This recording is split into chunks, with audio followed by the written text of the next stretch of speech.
एक साधु देश भ्रमण के लिए पैदल निकला हुआ था। एक बार रात हो जाने पर वह किसी गांव में आनंद नाम के व्यक्ति के दरवाजे पर रुका। आनंद ने साधु की खूब सेवा की। दूसरे दिन आनंद ने बहुत सारे उपहार देकर साधु को विदा किया। साधु ने आनंद के लिए प्रार्थना की, भगवान करे तू दिनों दिन बढ़ता ही रहे। साधु की बात सुनकर आनंद हंस पड़ा और बोला, अरे महात्मा जी, जो है ये भी नहीं रहने वाला। साधु आनंद की ओर देखता रह गया और वहां से चला गया। 2 वर्ष बाद साधु फिर आनंद के घर गया और देखा कि सारा वैभव समाप्त हो गया है।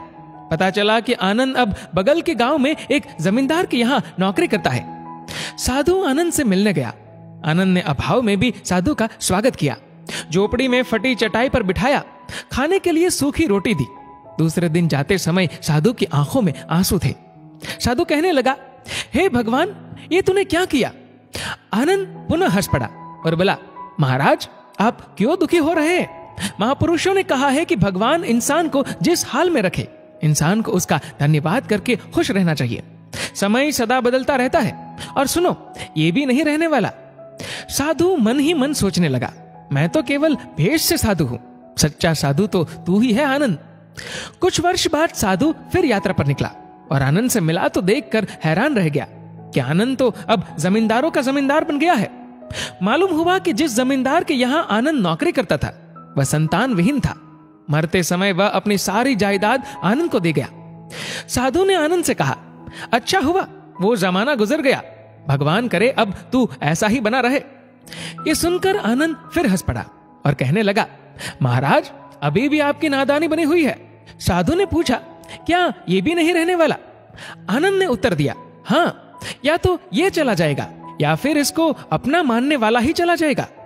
कुछ भी रहने वाला नहीं है, और अगर शाश्वत कुछ है तो वह है परमात्मा, और उस परमात्मा की अंश आत्मा।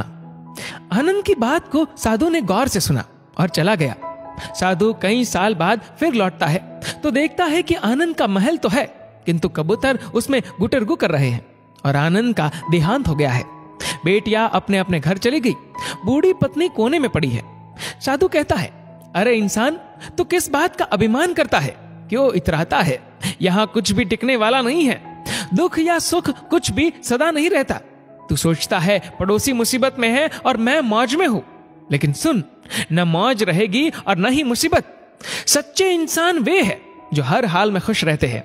मिल गया माल तो उस माल में खुश रहते हैं, और हो गए बेहाल तो उस हाल में खुश रहते हैं। साधु कहने लगा, धन्य है आनंद तेरा सत्संग, और धन्य है तुम्हारे सतगुरु। मैं तो झूठा साधु हूं, असली फकीरी तो तेरी जिंदगी है। अब मैं तेरी तस्वीर देखना चाहता हूं, कुछ फूल चढ़ाकर दुआ तो मांग लूं। साधु दूसरे कमरे में जाता है तो देखता है कि आनंद ने अपनी तस्वीर पर लिखवा रखा है, आखिर में ये भी नहीं रहेगा। खूबी और खामी दोनों ही होती है हर इंसान में। जो तराशता है उसे खूबी नजर आती है, और जो तलाशता है उसे खामी नजर आती है। दोस्तों, इस वीडियो को लेकर आपकी क्या राय है, नीचे कमेंट करके जरूर बताएगा। और अगर आपको वीडियो अच्छा लगा हो तो वीडियो को लाइक करेगा, शेयर करेगा ज्यादा से ज्यादा लोगों तक, और ऐसे ही और भी इंस्पिरेशनल वीडियोस के लिए सब्सक्राइब करें हमारे यूट्यूब चैनल को और फेसबुक पर फॉलो करें हमारे पेज को। धन्यवाद।